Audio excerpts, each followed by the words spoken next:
बच्चों आप सभी का डाउटनट पर। बेटा जी आज हम बात करने वाले हैं, हमारा एक छोटा सा टॉपिक रह गया था पत्तियों का, वो था पत्तियों के रूपांतरण। एक तो वो पढ़ेंगे और आज स्टार्ट करेंगे बहुत ही इंपॉर्टेंट टॉपिक हमारा पुष्प, जो हमारे इस चैप्टर का नाम ही क्या है, पुष्पीय पादपों की आकारिकी है ना, जिसमें देखिए हमने आकारिकी का मतलब क्या पढ़ा था कि बाह्य अध्ययन। अब बाहर से हमें क्या क्या दिखा, हमें जड़ें दिखी हमने देख ली, हमें तना दिखा हमने देख लिया, हमें पत्तियां दिखी हम देख रहे हैं, थोड़ा सा रह गया है, फिर और क्या दिखेगा, पुष्प दिखेगा, बस यही तो चीजें थी, है ना। आइए बेटा जी आज क्या पढ़ने वाले हैं बेटा, आज हम पर्ण के रूपांतरण जो एक टॉपिक रह गया है उसको पढ़ेंगे। उसके बाद बात करेंगे किसकी, पुष्प की, और लास्ट में मैं लेकर आऊंगा क्विज। ठीक है चलें स्टार्ट करें। आइए बात कर रहे हैं किसकी बेटा, पत्तियों की बात कर रहे हैं। और इन पत्तियों में हमारा जो टॉपिक हो चुका था, मैं आपको एक बार याद दिला देता हूं। क्या है था ना कि पढ़ते पढ़ते भूल जाते हैं कि पढ़ा क्या था। पिछले लेक्चर में मैंने आपको, देखो पत्ती की संरचना आपने देख ली थी, पत्ती का कार्य आपने देख लिया था, पत्ती के भाग आपने देख लिए थे, पत्ती के प्रकार आपने देख लिए थे। आई होप याद होगा, भूले तो नहीं है। पत्तियों के भाग कौन कौन से थे, 3 थे ना, पर्णाधार, पर्णवृंत, पर्णफलक, यश तारिका थे। फिर पत्ती के प्रकार थे, कौन कौन से प्रकार थे याद करिएगा, 2 प्रकार थे, एक सरल और एक संयुक्त। फिर संयुक्त के प्रकार थे कौन से, पिच्छाकार और हस्ताकार।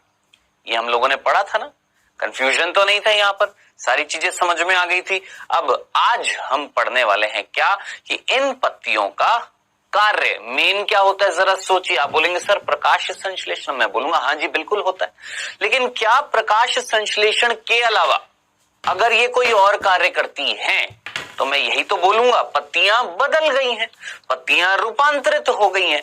तो हम यहाँ पर पढ़ने वाले हैं क्या, पत्तियों के रूपांतरण, पत्तियों का बदलना, यानी ऐसी पत्तियां जो प्रकाश संश्लेषण के अलावा कोई और कार्य भी करती हैं, तो हम बोलेंगे क्या, पत्तियां बदल गई हैं, लीफ मॉडिफाई हो गई हैं। ठीक है आइए सबसे पहला रूपांतरण देखिएगा बेटा जी, यहां पर देखिएगा, ध्यान से देखिएगा।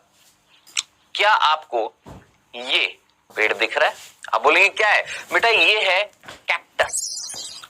कौन है ये, कैक्टस। शायद किसी के घर में होगा, गमलों में भी कई बार उगा देते हैं हम इसको, किसको, कैक्टस को। ठीक है ज्यादातर मैंने आपको ये पहले भी बताया था, याद करिए, पर्णाभ स्तंभ, याद आ रहा है, ऐसा तना जो हरा होता है।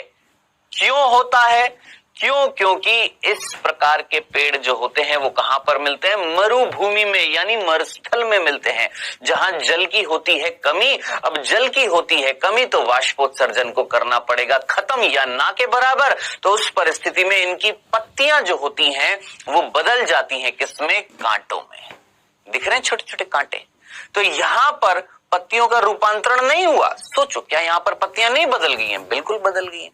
तो ये है बेटा जी यहां पर पहला रूपांतरण जो हम देख रहे हैं, जिसे हम बोलते हैं पर्ण कंटक, लीफ स्पाइन। ठीक है क्या बोला है, पर्ण कंटक लीफ स्पाइन। उदाहरण मेरे ख्याल से आप सभी को समझ में आ जाएगा। एक तो है हमारा नागफनी, जो मैंने आपको पहले भी दिखाया था जब हमने तने का रूपांतरण देखा था, है ना। और कैक्टस याद रखना है आपने, कैक्टस, नागफनी, यूफोर्बिया, ये सारे जो उदाहरण होते हैं इनके अंदर पत्तियां किसमें बदल जाती हैं, कांटों में। ठीक है पर्ण जो है वो कंटक में बदल जाती है। क्यों बदल जाती हैं ये जानते हैं ना, क्यों, क्योंकि वाष्पोत्सर्जन को करना है खत्म, वाष्पोत्सर्जन को करना है कम। क्यों करना है, क्योंकि ये पेड़ जहां उग रहे हैं वहां पर ऑलरेडी पानी की क्या है, कमी है। बताएं क्या ये पहला सिंपल सा रूपांतरण समझ में आ गया। चलें आगे, पक्का। अब दूसरा रूपांतरण देखिए जरा, यहां पर आपको ये मटर दिख रहा है, इस मटर में यहां पर देखिएगा, यहां पर ये कुछ दिख रही है संरचना, ये कुछ इस तरीके से, यहां पर कुछ इस तरीके से ऐसे यहां पर भी कुछ इस तरीके से संरचनाएं मिल रही हैं। इनको बोला जाता है प्रतान। आप बोलेंगे सर ये तो हमने तने में भी देखा था। हाँ बेटा, तना भी देखो, एक तना है, तने की शाखा जो है अगर प्रतान में बदल गई तो वो क्या कहला रहा था? स्तंभ प्रतान। उसको हमने क्या बोला था? स्तंभ प्रतान। बोला था नहीं बोला था? याद करिए, अंगूर उदाहरण था ना। लेकिन यहां पर शाखा या तना नहीं बदल रहा प्रतान में। कौन बदल रही है? पत्ती बदल रही है, लीफ बदल रही है। तो ऐसा रूपांतरण क्या कहलाएगा? दूसरा हमारा पर्ण प्रतान। कई बच्चे ना मिक्स कर देते हैं इसको, लीफ टेंड्रिल। याद रखना, जो हमने पढ़ा था ना तने के रूपांतरण में, वो था स्तंभ प्रतान, जिसका उदाहरण क्या था? अंगूर था। जहां पर तना जो था वो प्रतान में बदल रहा था, सहारा लेने की कोशिश कर रहा था, ऊपर चढ़ने की कोशिश कर रहा था। यहां पर पत्ती जो है, पत्ती बदल रही है किसमें? प्रतान में। किसमें बदल रही है? टेंड्रिल में बदल रही है। क्यों? क्योंकि वो पत्ती को सहारा चाहिए, प्रकाश संश्लेषण करने के लिए धूप की जरूरत है, तो ऊपर उठ रही है। समझ में आया? तो याद रखना, इसका उदाहरण मेरे ख्याल से आपको समझ में आ जाएगा। क्या उदाहरण है आपका? मटर, जो मैंने दिखा दिया, सिंपल।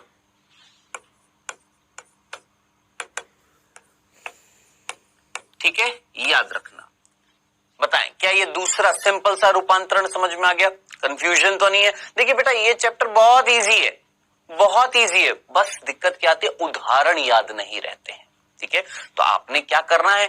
एक बड़ा सा चार्ट लेना है। जब ये चैप्टर कंप्लीट हो जाए ना, उसके बाद में क्या करना है? एक बड़ा सा चार्ट लेना है। उस चार्ट के अंदर आपने उदाहरण लिखने हैं, तने के, पत्तियों के, इन सभी के। और फिर उस चार्ट को अपने रूम में लगा लेना है, ताकि आप उनको याद कर सके। जो जो उदाहरण मैंने बताए हैं सारे जरूर याद रखना। आप अभी क्लास ले रहे हैं, आपके साथ कॉपी होनी चाहिए, पेन होना चाहिए, जरूर उदाहरण लिख लीजिए। फिर जब चैप्टर कंप्लीट हो जाए, एक बड़ा सा चार्ट लीजिएगा। उस चार्ट में सारे उदाहरण लिखने हैं, पत्तियों के, तनों के और हमारे मूल के, सारे के सारे। ठीक है, इस तरीके से याद होएगा। और कोशिश करूंगा कि मैं आपको एक माइंड मैप दे दूं। माइंड मैप जब मैं आपको दे दूंगा तो एक काम करना, उस माइंड मैप को बड़े से चार्ट में लगा लेना या चार्ट में बना लेना। ठीक है, फिर इजी हो जाएगा। ठीक है मेरे भाई, चलें आगे। आइए, तीसरा रूपांतरण देखिएगा बेटा जी यहां पर। अब तीसरे रूपांतरण को देखना, आप सभी मुझे बताएं, क्या आपने अंकुश वर्ड सुना है? अंकुश, ये देखिए, ये मेरी उंगली इस तरीके से घूम गई है, ऐसे दिख रही है। ये एक अंकुश है, एक हुक है, हुक। अच्छा मुझे बताएं, आप सभी ने जब घर पर आप आते हो, है ना, कहीं बाहर से आप आते हो, अच्छे अच्छे कपड़े पहनकर, आप मान लो किसी शादी में गए हो, घर पर जब आते हो तो कपड़े उतारकर आप टांगते हो, कहीं किसी चीज में टांगते हो। हुक होता है, हुक, जिसमें आप टांग देते हो, होता है ना। तो अब जरा देखना यहां पर इस डायग्राम को देखिए। ये जो डायग्राम जो दिख रहा है, इसमें ये संरचना, ये संरचना देखिए, ये संरचना देखो, ये दिख रही है बेटा जी, ये संरचना। ये जो पेड़ जो है, ये वाला पेड़ जो है, ये पेड़ है बेटा बिग्नोनिया। कौन सा? ये पेड़ का नाम क्या है? बिग्नोनिया, है ना, नाम बड़ा अच्छा है, बिग्नोनिया। इस बिग्नोनिया पेड़ में पत्तियां जो है देखो कैसे बदल रही है, कुछ इस तरीके से, ऐसे बदल रही, ऐसे। ठीक है, अब क्या करती है ये? इस तरीके से। ये भी देखो, ये भी सहारे के, देखो वो तो इससे पहले वाला तो घूम रही थी, और यहां पर इस तरीके से हुक के जैसी लग जाती है, हुक, अंकुश के जैसी। ठीक है, पकड़ लेती हैं किसी ठोस पदार्थ को, इस तरीके से जकड़ लेती हैं। ठीक है, और फिर पत्ती ऊपर की तरफ वृद्धि करती है। तो कुल मिलाकर ये जो संरचना होती है, इसको हम बोलते हैं पर्ण अंकुश।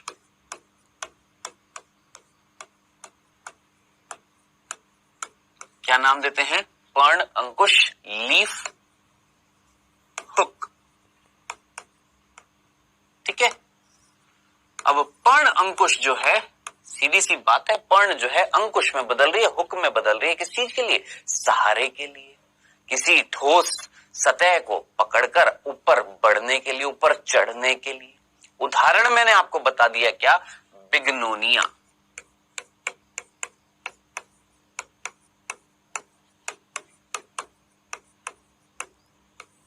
याद रखना, बिग्नोनिया जो होता है, ये वाला पेड़ जो होता है, इसमें हुक मिलता है, लीफ जो होती है कुछ हुक बना लेती है, अंकुश बना लेती है। बताएं, सिंपल सी बात समझ में आ गई? चलें आगे। नेक्स्ट, अब चौथा रूपांतरण देखिएगा पत्ती का। देखिए जरा, ये देखा है आपने, सभी ने देखा, ये जानते हैं ये क्या है? ये ग्वार पाठा है। हिंदी में बोलते हैं ग्वार पाठा, इंग्लिश में बोलते हैं एलोवीरा या एलोए बोलते हैं, एलोए, एलोवीरा या एलोए। इसको क्या करते हैं, हम काटते हैं। मैंने तो कई बार इसको यूज में लिया है।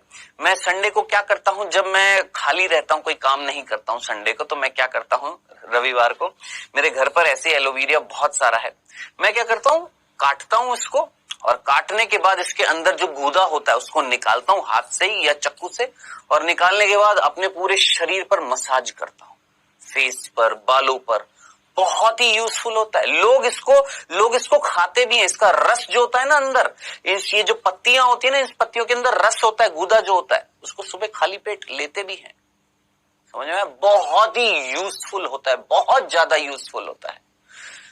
ज्यादातर वो भी यूज में लेते हैं वो लोग जिनके अंदर वसा बहुत ज्यादा हो जाती है, फैट बहुत ज्यादा हो जाती है, मोटापा जिनके अंदर बहुत ज्यादा होता है, सुबह सुबह पानी में घोल कर ले लेते हैं। अब तो आप जानते भी है, बाबा रामदेव की वो पतंजलि की जो दुकान है, वहां पर भी ये लिक्विड के रूप में मिलता है एलोवेरा। ठीक है, तो कहने की बात जो थी, ये है ग्वार पाठा एलोवेरा, और इसकी पत्तियां जो हैं वो भोजन को क्या कर रही हैं, संग्रहित कर रही हैं। तो जरा सोच समझकर मुझे बताएं, क्या सामान्य आपको जो पत्तियां दिखती हैं पेड़ों की, क्या वो भोजन को इस तरीके से संग्रहित करती हैं जैसे यहां पर संग्रहण कर रखा है? सोचिए, क्या ऐसी पत्तियां आपको दिखती हैं? सोचिए, नीम की पत्ती ऐसी होती है जिनके अंदर भोजन, इतना सारा भोजन संग्रहित होता है? नहीं। तो याद रखना बेटा जी, चौथा रूपांतरण जो था वो क्या कहला रहा है, संग्रहित पर्ण, यानी ऐसी पर्ण, ऐसी पत्तियां जो अत्यधिक मात्रा में, बहुत सारी मात्रा में भोजन को स्टोर करती हैं, अत्यधिक मात्रा में भोजन को संचित करती हैं। याद रखना, अत्यधिक मात्रा में भोजन को क्या करती हैं, संचित करती हैं। कौन? संग्रहित पर्ण। उदाहरण मैंने आपको बताया मेरे भाई, ग्वार पाठा, जिसको हम एलोए या एलोवीरा भी बोलते हैं। ठीक है, देखना अगर आपके आसपास हो तो इसको काटना। मेरे ख्याल से आपने कईयों में किया भी होगा, जिन्होंने नहीं किया है देखना, आपके आसपास कहीं अगर मिले तो इसको काटना, इसके अंदर जो गूदा है उसको निकालना, बड़ा लिसा सा होता है। ठीक है, और पूरा फेस पर ना आराम से मसाज करना। ठीक है, बड़ा अच्छा फील होएगा, सच्ची बता रहा हूं, करिएगा, चेहरे पर ग्लो भी आएगा, है ना। अब हम आजकल क्या चाहते हैं कि हम गोरे हो जाएं, है ना। ऑब्वियस सी बात है, हर किसी व्यक्ति के अंदर वो चाह होती है कि वो अच्छा दिखे, है ना, उसका फेस ग्लो करे। तो ठीक है, ऑब्वियस सी बात है, मैंने भी किया, मैं भी करता हूं, ऑब्वियस सी बात है, सिंपल सी बात है, इसमें वो तो है नहीं, कोई छुपाने वाली बात नहीं है, ऑब्वियस सी बात है, ये तो नेचुरल सी बात है। हर कोई अपने आप को अच्छा दिखाने की कोशिश करता है, खुद को अच्छा देखने की कोशिश करता है, तो वो सारी चीजें करता है जिससे उसका चेहरा खिले, वो अच्छा दिखे, है ना। तो बिल्कुल मैं करता हूं, लेकिन ये नेचुरल है, आर्टिफिशियल नहीं। नाई की दुकान पर गए और आलतू फालतू चीज पोत ली, वो नहीं, ये नेचुरल है, नेचुरल ब्यूटी बनी रहती है। ठीक है, चलिए आगे चलते हैं बेटा जी। 5 हमारे क्या हो गए हैं, पत्तियों के रूपांतरण, 4 हो गए हमारे पत्तियों के रूपांतरण। ठीक है, अब 5वां देखिएगा बेटा जी, यहां पर इस संरचना को देखिएगा, ये दिख रही है, ये इसको बोला जाता है घटपर्णी। क्या बोला जाता है, पहले मैं लिख देता हूं। 5वां जो रूपांतरण है इसको बोलते हैं घटपर्णी, पिचर बोलते हैं इसको इंग्लिश में। क्या बोलते हैं बेटा जी, इंग्लिश में बोलते हैं पिचर, हिंदी में बोलते हैं घटपर्णी। अब जरा सोचिए, एक घट के समान है, एक घट मतलब एक बर्तन के समान है, खोखले बर्तन के समान है, या एक यूं मान के चल लीजिए जैसे आपके शब्द एग्जैक्टली याद नहीं आ रहा, बस यूं मान के चल लीजिए एक घाट है, अंदर से खोखली है, ठीक है। और सिंपल शब्द में बोलूं एक मटका है, यूं बोल दीजिए एक मटका है जो ऊपर से खोखला है और अंदर से उसके अंदर कुछ जा सकता है, सीधी सी बात है। अब आप अच्छे तरीके से जानते हैं भैया ये क्या है, ये एक पेड़ की पत्ती है। ध्यान से सुनना, ये एक पेड़ की पत्ती है जो रूपांतरित हो गई है इस संरचना में, और इस संरचना को हमने बोला है घटपर्णी। इस संरचना को हमने बोला है घटपर्णी, यानी एक पर्ण बदल गई है ऐसी संरचना में जिसको हमने बोला है घटपर्णी। अब आप बोलेंगे ये क्या करती है, ध्यान से देखिएगा बेटा। इस घटपर्णी के अंदर जब जाता है, कौन जाता है, कोई कीड़ा जाता है, तो इसके ऊपर जो ढक्कन है वो बंद हो जाता है, और जब वो बंद हो जाता है तो अंदर कीड़े का सांस घुट जाता है, वो मर जाता है। उस मरे हुए कीड़े से भोजन प्राप्त कर लेता है ये पेड़। सोचिए क्या ये पेड़ कीट भक्षी है या नहीं है? आप बोलेंगे बिल्कुल कीट भक्षी है, और उस पेड़ का नाम है नेपेंथिस।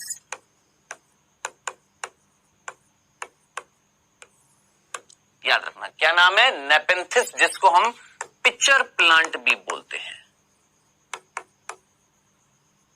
क्या नाम देते हैं, पिक्चर प्लांट। क्यों? क्योंकि इसमें मिलता है पिक्चर। पिक्चर क्या था, घटपर्णी क्या थी, एक पर्ण थी जो इस तरह की आकृति बना लेती है, एक खोखले बर्तन के समान, जिसके अंदर जाएगा कीड़ा, ढक्कन बंद हो जाएगा, ढक्कन बंद हो जाएगा तो कीड़े का सांस घुट जाएगा, सब सांस घुट जाएगा, और अंदर ही अंदर जब वो मर जाएगा तो उस मरे हुए कीड़े से पोषण ले लिया। तो ऐसे पादप क्या कहलाएंगे, जरा सोचिए, कीट भक्षी पादप कहलाएंगे, नहीं कहलाएंगे?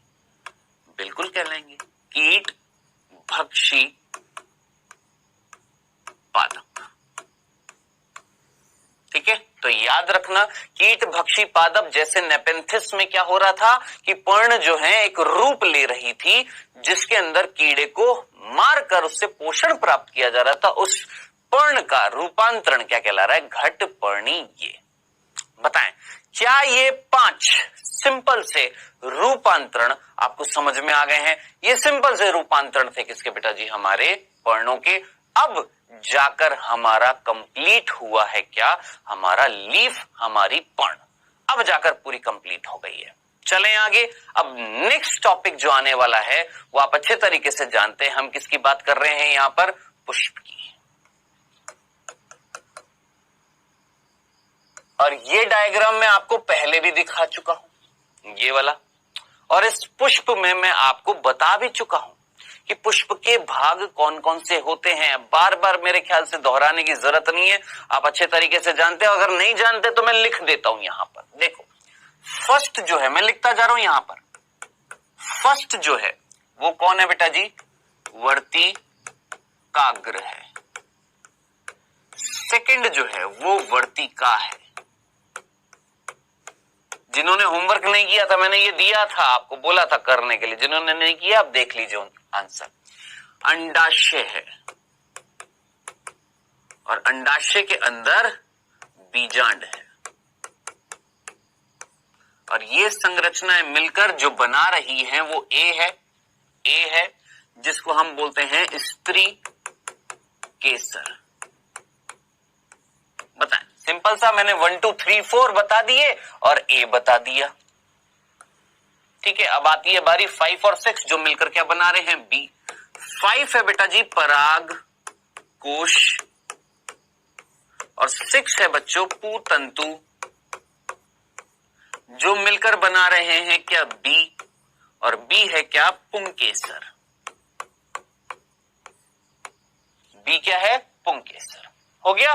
फिर उसके बाद 7 क्या है, और 7 बहुत सारे मिल रहे हैं जो मिलकर बना रहे हैं सी। 7 है बेटा जी दल, जो मिलकर क्या बना रहे हैं, सी बना रहे हैं, और सी क्या है, दलपुंज।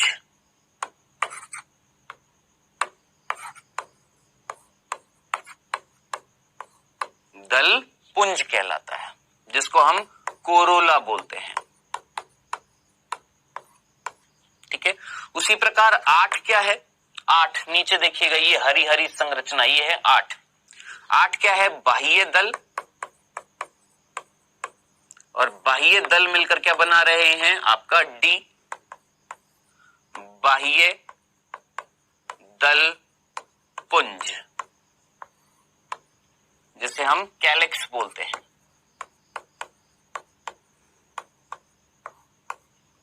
ठीक है, सिंपल सा था। अब 9th देखिएगा, 9 क्या है, ये इस डंडी का ऊपर फूला हुआ भाग है जिसे हम क्या बोलते हैं, पुष्पासन। और ये पुष्पासन के नीचे जो डंडी मिल रही है 10 नंबरी, इसको हम बोलते हैं पुष्प वृंत। ये लीजिए साहब, ये मैंने सारी मार्किंग कर दी है, इस पुष्प के अंदर जितने भी भाग है वो मैंने यहां पर लिख दिए हैं। बस खुश, राजी। जिन्होंने नहीं किया था कृपया करके नोट कर लीजिएगा ये सारी चीजें, ठीक है। अब यहां पर हम क्या पढ़ने वाले हैं, पुष्प के भाग पढ़ने वाले। सबसे पहले हम बात करेंगे इनकी, किनकी बेटा, सबसे पहले हम बात करेंगे इनकी,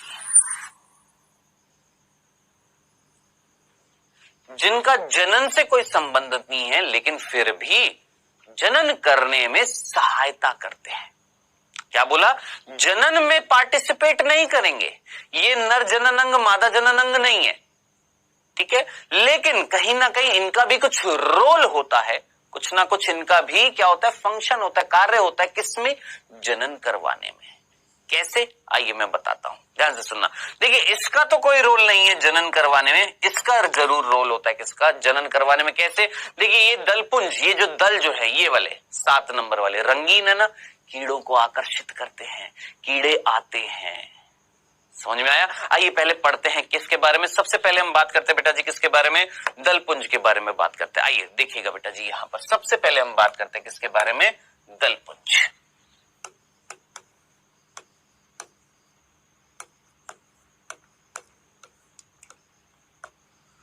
दलपुंज जिसको हम क्या बोलते हैं, कोरोला, क्या बोलते हैं, कोरोला, ठीक है। अब दलपुंज जो है, कोरोला जो है, वो किसका समूह है, हमने बोला सर ये समूह है किसका, दल का। अब दल को बोला जाता है पेटल्स, और ये होते हैं रंगीन। अब आप बोलेंगे सर हर पुष्प में रंगीन होते हैं क्या, नहीं, सभी पुष्प में रंगीन नहीं होते, ये केवल उन्हीं पुष्प के रंगीन होते हैं जिनमें परागण कराने के लिए, क्या कराने के लिए, परागण कराने के लिए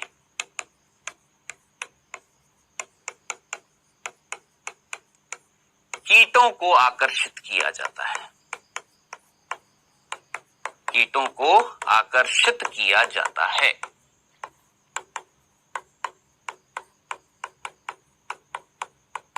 मेरे ख्याल से सिंपल सी लाइन आपको समझ में आई है क्या, कि बेटा बाह्य दल, दलपुंज कौन कौन था, जो दलों से बना हुआ था। दल कैसे थे, रंगीन थे। हमने बोला सभी पुष्पों में रंगीन नहीं होते हैं, केवल वही पुष्प जिनमें कहीं ना कहीं परागण कराना। अब आप बोलेंगे परागण क्या होता है, देखिएगा ये दिख रहा है आपको, ये परागकोश है, इसके अंदर होते हैं परागकण।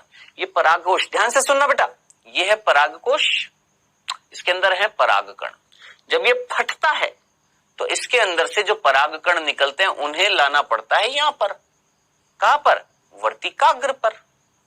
अब कैसे लाएं, या तो हवा ला सकती है, कौन ला सकती है, हवा, वायु, एक तरीका तो ये, या ऐसे पेड़ जो जल में होंगे, जो किसमें होंगे, जल में होंगे, तो जल ला सकता है। ऐसे भी तो पेड़ होते हैं, ऐसे भी तो पुष्प होते हैं जो जल में होते हैं, हाँ होते हैं, उनमें कौन ला सकता है, जल ला सकता है। या ऐसे पुष्प भी होते हैं जिनमें कीड़े ला सकते हैं, मधुमक्खियां ला सकती हैं, है ना, आपकी पतंगे ला सकते हैं, आपकी पक्षी ला सकते हैं, चमगादड़ ला सकते हैं, अलग अलग जीव ला सकते हैं। यानी कुल मिलाकर ये रंगीन क्यों थे, आप जरा सोचिए, कोई चीज रंगीन है, बड़ी बड़ी चटकीले रंग है, तो क्या वो आपको आकर्षित नहीं करती है? बिल्कुल करती है। आपका देखने का मन नहीं करता? बिल्कुल करता है ना। तो याद रखना, ये रंगीन होते हैं केवल उन पुष्पों में जिनमें परागण कराने के लिए कीटों की आवश्यकता होती है, कीटों को आकर्षित किया जाता है। ऐसे पुष्पों के दल जो होते हैं, जो मिलकर दलपुंज बना रहे थे, वो रंगीन थे।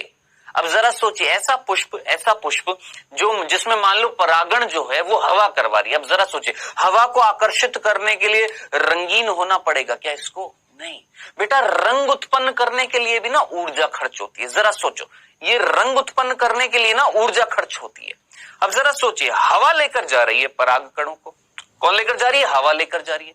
क्या हवा को आकर्षित करने के लिए मैं इस पुष्प में ऊर्जा खर्च कराकर इसको रंगीन बनवाऊं? नहीं, ये पुष्प ऊर्जा खर्च करके अपने आप को रंगीन बनाने की कोशिश करेगा? नहीं भैया, इसके अंदर तो परागकण कौन लेकर जा रही है? हवा लेकर जा रही है। अब जरा सोचिए, हवा को तो आकर्षित नहीं करना ना, तो इस परिस्थिति में ऊर्जा को खर्च किया जाएगा या स्टोर किया जाएगा? संरक्षित किया जाएगा। संरक्षित किया जाएगा। ऐसे पुष्पों के दल जो होते हैं वो ज्यादातर सफेद होते हैं। कैसे होते हैं? सफेद होते हैं, उनमें कोई रंग नहीं होता है। आई होप इतनी सी बात समझ में आ गई होगी। ठीक है, तो ये था बेटा जी सिंपल सा, क्या हमने किसकी बात करी है? दलपुंज की। ठीक है, अब ध्यान से सुनना बेटा जी, ये जो दलपुंज होते हैं ये भी दो परिस्थिति में मिलते हैं। एक होते हैं संयुक्त दलपुंज, एक क्या है? संयुक्त दलपुंज, और एक है पृथक दलपुंज। अब आप बोलेंगे सर संयुक्त दलपुंज, पृथक दलपुंज, ये क्या मतलब है? देखिए जरा, इमेजिन करना, सोचना, आपको यहां पर ये दल दिखाई दे रहे हैं। अगर ये सारे के सारे दल को अगर मैं जोड़ दूं, सोचिए, ये सारे के सारे दल अगर जुड़ जाएं, एक दूसरे से जुड़ जाएं, एक दूसरे से फ्यूज हो जाएं, तो ऐसा दलपुंज जो बनेगा उसे मैं क्या बोलूंगा? संयुक्त दलपुंज बोलूंगा या नहीं बोलूंगा? तो सीधा सीधा सभी दल जुड़ जाते हैं।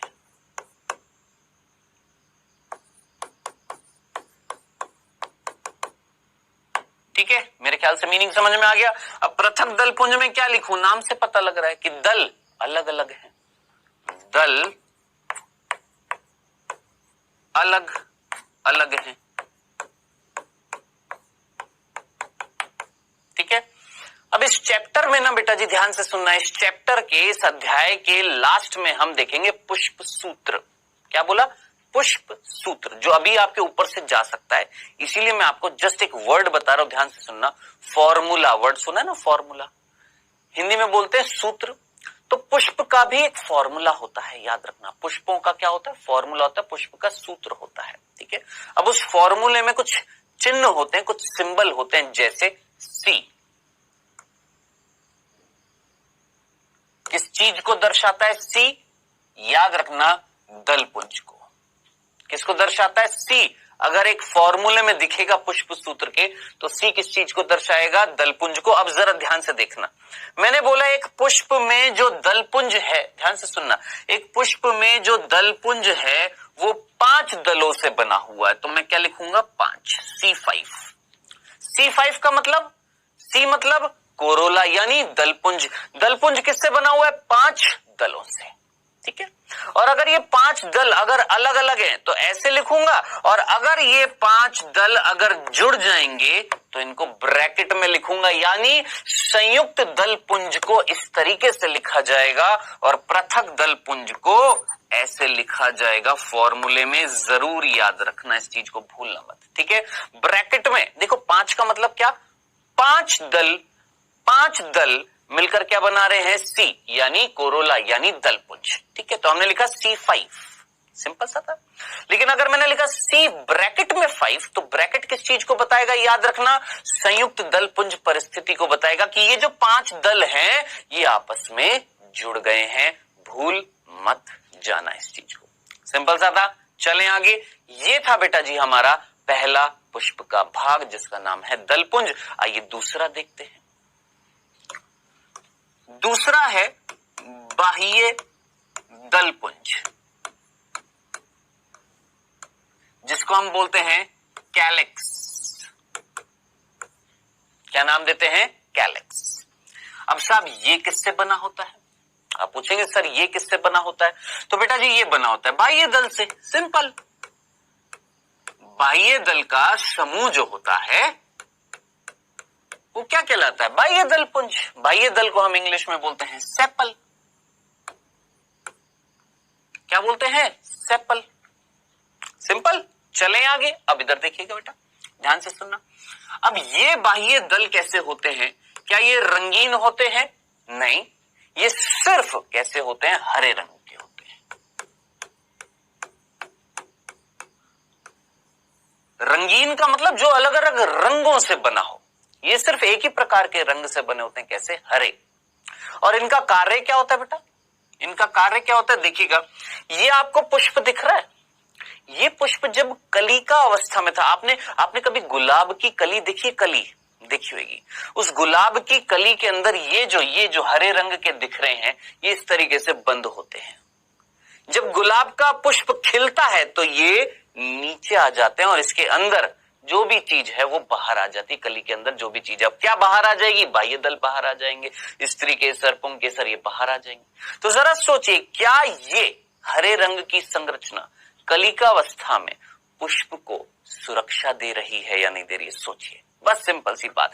तो इसका कार्य क्या था? ये जो हरे रंग के ये जो बाह्य दल हैं, ये कलिका अवस्था में पुष्प को सुरक्षा दे रहे थे।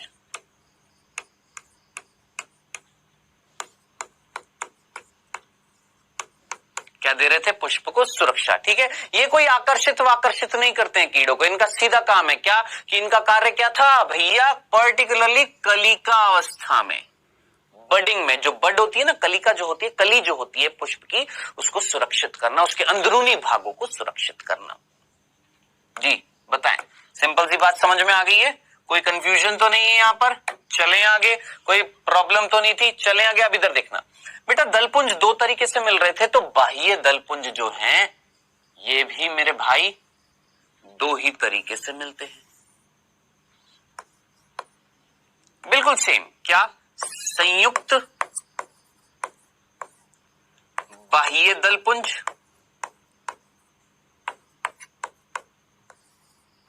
और पृथक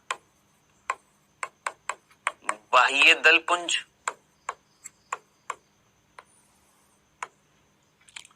एक है संयुक्त बाह्य दलपुंज और एक है पृथक बाह्य दलपुंज। ठीक है, मीनिंग मेरे ख्याल से आप सभी समझ गए होंगे क्या कि जब बाह्य दल जुड़ जाते हैं, अब लिखूंगा नहीं, यहां पर ऑलरेडी बता दिया है। क्या?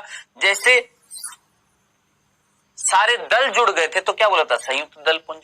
उसी प्रकार सारे बाह्य दल जुड़ जाएंगे तो क्या बोलूंगा? संयुक्त बाह्य दलपुंज। उसी प्रकार अगर अलग अलग होंगे तो क्या बोलूंगा? पृथक बाह्य दलपुंज।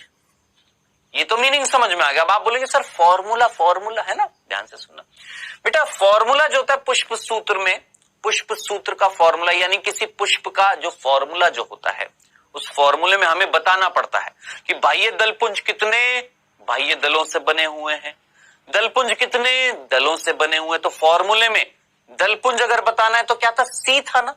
अब आप बोलेंगे सर यहां पर भी कोरोला, देखो कोरोला के लिए सी है तो यहां पर कैलिक्स के लिए वापस से सी होएगा? नहीं, ये तो गलती हो जाएगी। दोनों के लिए सी हो जाएगा तो दिक्कत हो जाएगी। तो हम यहां पर जब बोलते हैं ना, देखो जरा, जब हम बोलते हैं कैलिक्स, के वर्ड आ रहा है, के, कैलिक्स के आ रहा है ना, तो याद रखना बाह्य दलपुंज यानी कैलिक्स के लिए जो सिंबल आता है वो होता है के। याद रखना, भूलना मत। कौन सा सिंबल यूज में लेते हैं, कौन सा चिन्ह यूज में लेते हैं बताने के लिए? के। अब आप मुझे बताएं, मान लेते हैं बाह्य दलपुंज यानी कैलिक्स किससे बना हुआ है?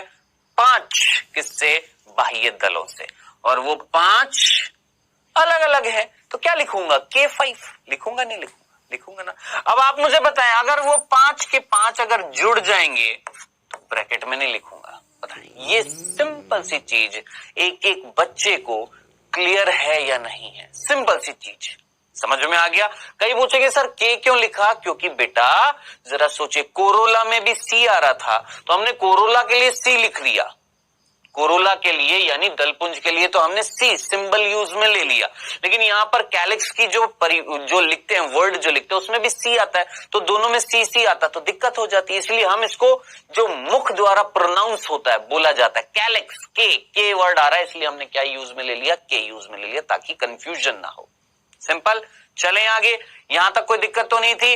अब नेक्स्ट टॉपिक जो हम पढ़ने वाले हैं, अब आप बोलेंगे सर ये हमने दो पुष्प के भाग पढ़ लिए, एक दलपुंज एक बाह्य दलपुंज, ये हमने पढ़ लिया है, ठीक है। अब नेक्स्ट क्या पढ़ेंगे? आप बोलेंगे सर बाकी और दो भाग पढ़ेंगे, पुमंग जायांग, वो आज नहीं पढ़ेंगे। अभी आज क्या पढ़ने वाले हैं, इसके आगे जो नेक्स्ट टॉपिक है वो है, याद रखना क्या, नेक्स्ट टॉपिक पढ़ने से पहले एक और चीज मैं आपको बता देता हूं, एक और चीज देखो, एक मेरे को याद आ गई है चीज, वो और बता देता हूं, देखना। तीसरी परिस्थिति जो सभी पुष्पों में नहीं मिलती, कुछ पुष्पों में मिलती है, जिसको हम बोलते हैं परिदल पुंज। अब आप बोलेंगे सर परिदल पुंज ये क्या है? इसको बेटा जी इंग्लिश में बोला जाता है पेरियंथ। क्या बोलते हैं? पेरियंथ, ठीक है। सिंबल इसका होता है पी।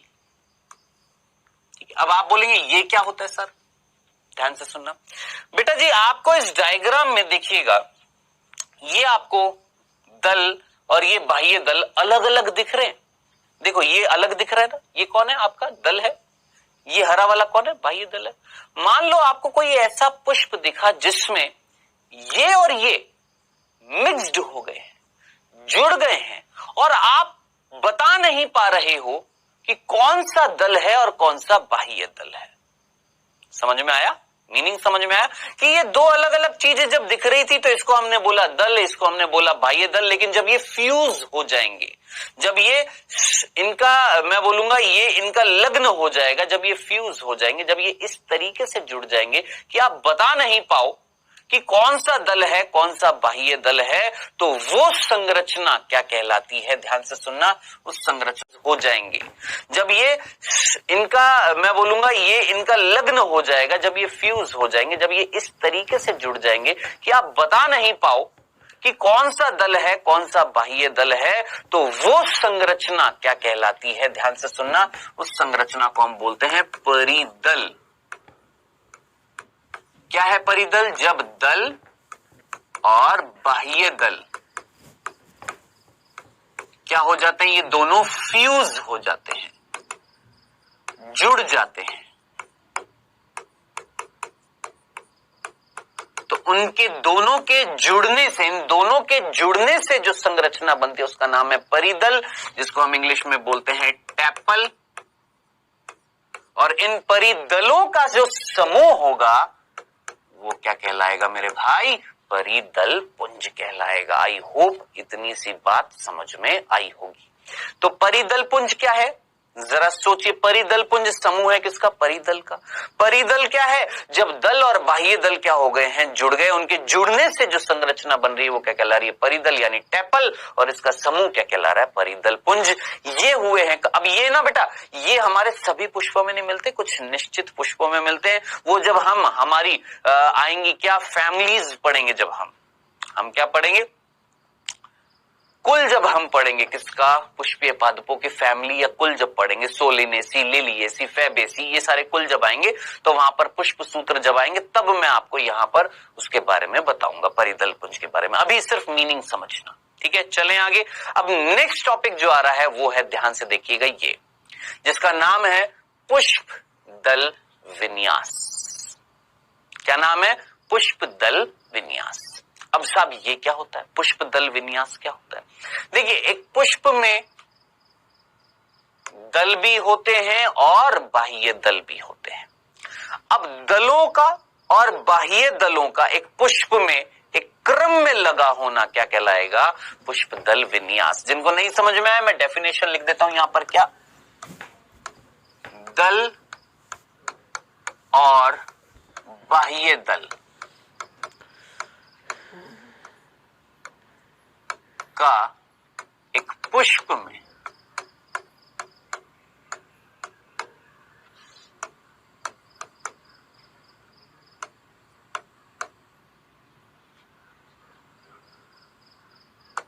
पुष्प में लगने के क्रम को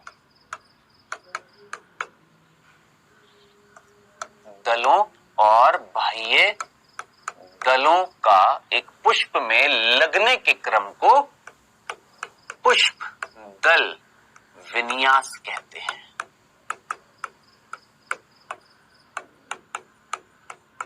बताएं, ये सीधी सी बात समझ में आ गई है क्या कि या तो दल का या बाह्य दल किस तरीके से लगे हुए एक पुष्प में, वो व्यवस्था जो है क्या कहला रही है, पुष्प दल विन्यास। अब ये देखिए, ये विन्यास 3 बार आ चुका है, पर्ण विन्यास, शिरा विन्यास, पुष्प दल विन्यास, तीनों याद रखने आपने।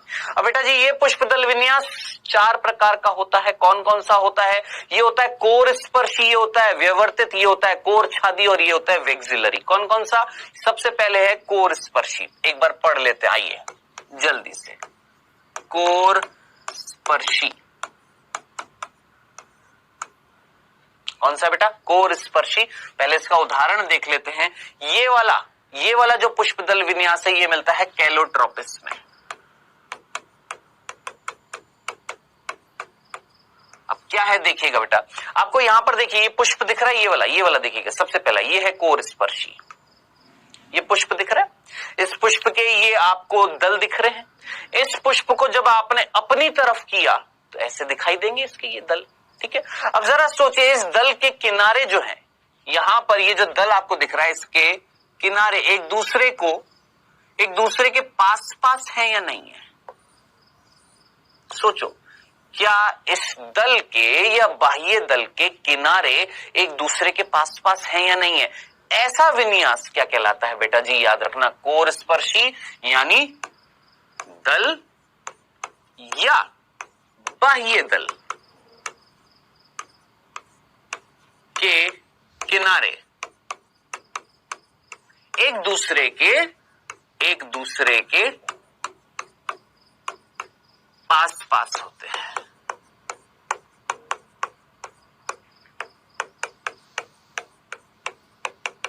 याद रखना, एक दूसरे के क्या होते हैं बेटा जी? पास पास होते हैं, भूल मत जाना, ठीक है।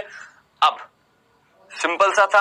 अब देखकर मुझे बताएं, पास पास है यानी पृथक दली है या संयुक्त दली है? आप बोलेंगे सर इस कंडीशन में तो ये क्या दिखाई दे रहे हैं? पृथक दली।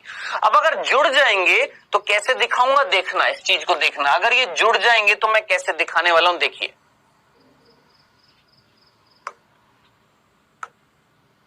देखिएगा, कुछ इस तरीके से दिखाया जाता है डायग्राम में, ऐसे करके दिखाया जाता है जब जुड़ जाते हैं। तो मीनिंग समझ में आया या नहीं आया? कोर स्पर्शी का मीनिंग समझ में आया या नहीं आया? कोर स्पर्शी एक ऐसा पुष्प दल विन्यास था जिसमें कहीं ना कहीं दल और बाह्य दल जो थे वो एक दूसरे के बिल्कुल पास पास है। ऐसा तो नहीं एक दूसरे को कवर कर रहे हैं। देखो, क्या एक दूसरे को कवर कर रहे हैं? नहीं, बिल्कुल नहीं, एक दूसरे के बिल्कुल पास पास है। अब हो सकता है वो पृथक हो सकता है वो जुड़ जाए, वो एक अलग चीज है, लेकिन है एक दूसरे के पास पास। इसको हम बोलते हैं कोर स्पर्शी। बताएं, सिंपल सा समझ में आ गया? आइए दूसरा देखते हैं बेटा जी। यहां पर दूसरा जो पुष्प दल विन्यास है, जिसे हम बोलते हैं व्यावर्तित।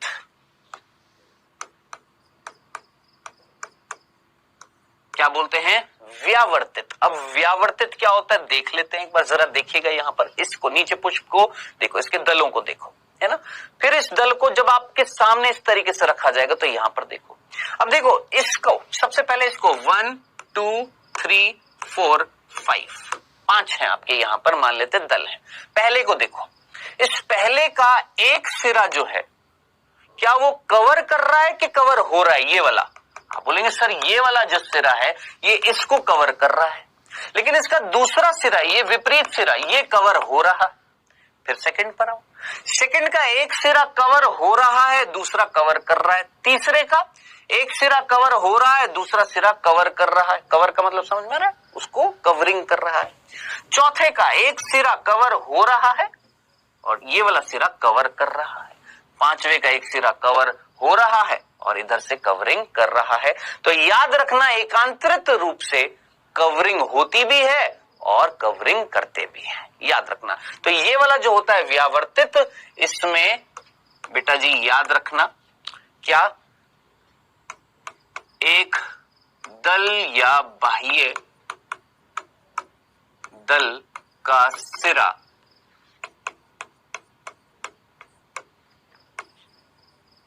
कवरिंग करता है और दूसरा सिरा कवर होता है।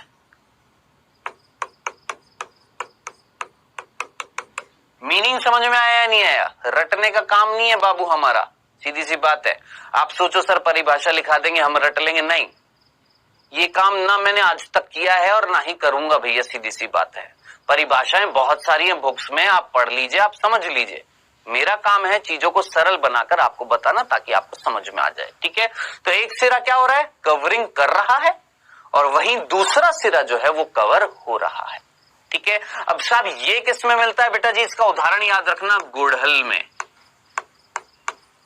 किस में मिलता है बच्चों, गुड़हल में, भिंडी में, कपास में।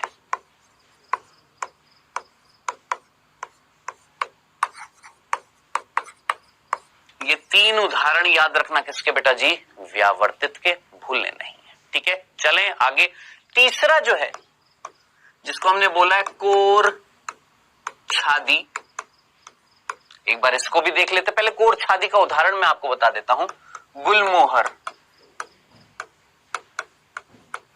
गुलमोहर, जब हम छोटे थे हमारे स्कूल में गुलमोहर का पेड़ था, हम पत्थर मारते थे, गुलमोहर के पुष्प गिरते थे, हम उनको खाते थे, बड़े टेस्टी होते थे उनके दल, देखना कभी गुलमोहर। अब देखिएगा इसका पुष्प दल विन्यास देखते हैं एक बार, देखिए ये वाला। अब यही वाले दल को आप किस तरफ रखा जाए तो ऐसे दिखेंगे। अब इधर देखो 1 2 3 4 5, अब उधर वाले 1 2 3 4 5 से कंफ्यूज हो सकते, तो ये हटा देता हूं इधर के, ठीक है। आइए देखिए बेटा 1 2 3 4 5, ध्यान से देखिएगा।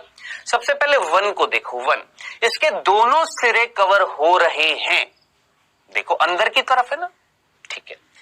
दूसरे को देखो, दूसरे को, इसका एक सिरा जो है वो कवर हो रहा है और एक सिरा कवरिंग कर रहा है, ठीक है। तीसरे को देखो, इसका एक सिरा कवर हो रहा है और एक सिरा कवरिंग कर रहा है। चौथे को देखो, इसके दोनों सिरे कवरिंग कर रहे हैं। पांचवे को देखो, इसका एक सिरा कवरिंग कर रहा है और एक सिरा कवर हो रहा है। यानी इस परिस्थिति में ध्यान से देखना, इस परिस्थिति में अगर 5 दलों की अगर मैं बात करता हूं, 5 दल हैं यहां पर, ठीक है। 5 में से 3 दल जो हैं, 3 दल वो तो कैसे मिल रहे हैं, ऐसे मिल रहे हैं, बिल्कुल ऐसे मिल रहे हैं, किसके जैसे, व्यावर्तित के जैसे मिल रहे हैं कि एक सिरा कवर कर रहा है, एक सिरा कवरिंग कर रहा है। देख लो, दूसरा, तीसरा और पांचवा जो है वो किस रूप में मिल रहे हैं, व्यावर्तित के रूप में मिल रहे हैं। एक सिरा कवरिंग कर रहा है, एक सिरा कवर हो रहा है, एक सिरा कवरिंग कर रहा है, एक सिरा कवर हो रहा है, एक सिरा कवरिंग कर रहा है, एक सिरा कवर हो रहा है। लेकिन पहला और चौथा जो है, पहला और चौथा जो है, पहले में दोनों सिरे कवर हो रहे हैं और चौथे में, चौथा जो है उसके दोनों सिरे कवरिंग कर रहे हैं। तो याद रखना इसको हम क्या बोलते हैं, कौन सा, कोर छादी, जिसमें आपने क्या याद रखना है, ध्यान से सुनना, एक दल या बाह्य दल के दोनों सिरे कवरिंग करते हैं, ठीक है जी। समझ में आ गया, क्या करते हैं, कवरिंग करते हैं, समझ में आ गया। फिर साहब, एक दल या बाह्य दल के दोनों सिरे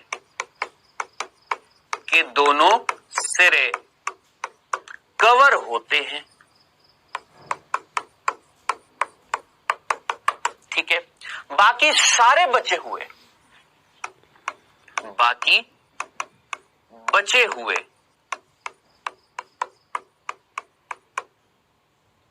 सभी दल या बाह्य दल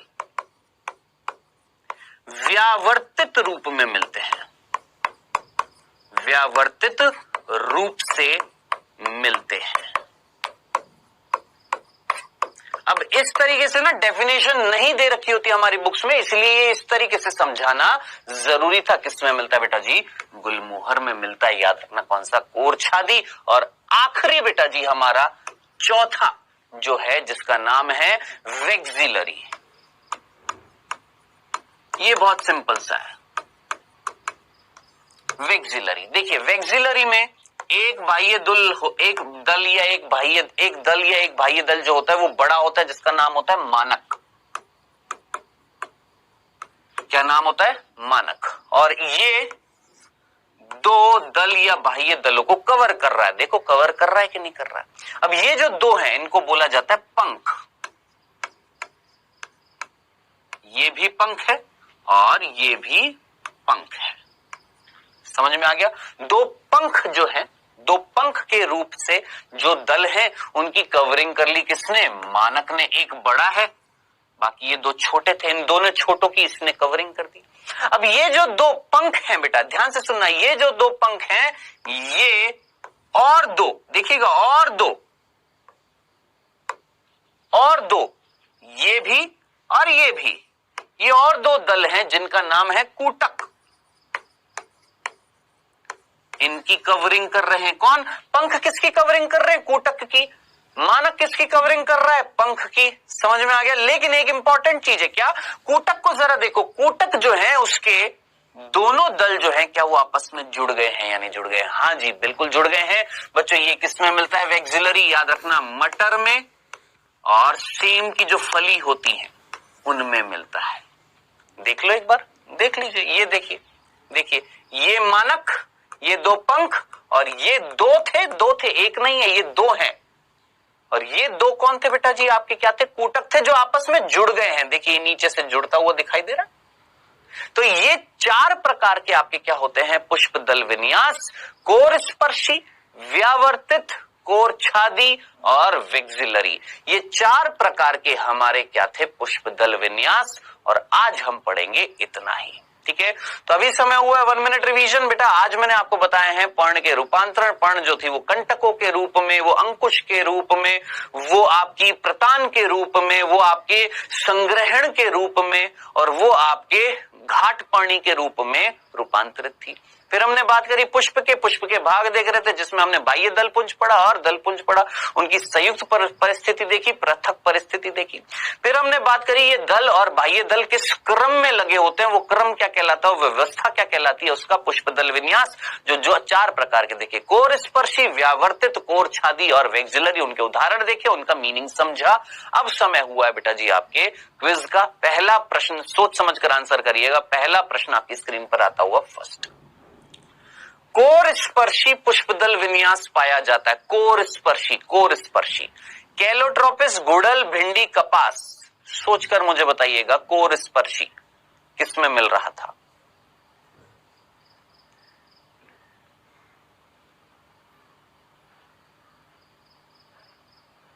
दूसरा प्रश्न बेटा, वेक्सिलरी पुष्पदल विन्यास पाया जाता है मटर में, सेम में, दोनों ए और बी या कोई नहीं?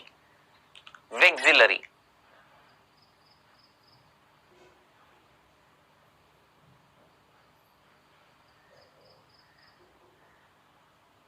समय हुआ समाप्त। आइए डिस्कस करते बेटा जी। यहां पर पहला प्रश्न था बच्चों हमारा कोर स्पर्शी। कोर स्पर्शी का मतलब उनके सिरे एक दूसरे के पास पास है और एक ही उदाहरण मैंने आपको बताया था, क्या? कैलोट्रोपिस। भाई गुड़हल, भिंडी, कपास ये किसके थे? ये व्यावर्तित के थे। ये तीनों उदाहरण जो थे ये किसके थे? व्यावर्तित के थे। ये किसका था? आपका कोर स्पर्शी का। भूलना मत, नीट में प्रश्न बनते हैं ये उदाहरण से। दूसरा था बेटा जी हमारा प्रश्न, वेक्सिलरी पुष्पदल विन्यास किस में मिलता है? वेक्सिलरी मैंने आपको बताया था, एक मानक था, फिर वो दो पंख को कवर कर रहा था, दो पंख कूटक को कवर कर रहे थे, कूटक एक दूसरे से जुड़े हुए थे। किस में मिल रहा था? मटर में भी, सेम में भी। तो आंसर क्या हो गया? दोनों, ए और बी। खत्म। ये है हमारा क्या सिंपल सा क्विज था। जिन्होंने पूरा लेक्चर देखा उनसे हुआ, जिन्होंने नहीं देखा नहीं कर पाएंगे। होमवर्क के नीचे होमवर्क सेक्शन में अब नेक्स्ट लेक्चर में जब हम मिलेंगे तो अगले दो भागों की बात करेंगे। किसकी? पुष्प की। ठीक है, मिलेंगे बेटा जी नेक्स्ट लेक्चर में। Okay then, tata bye.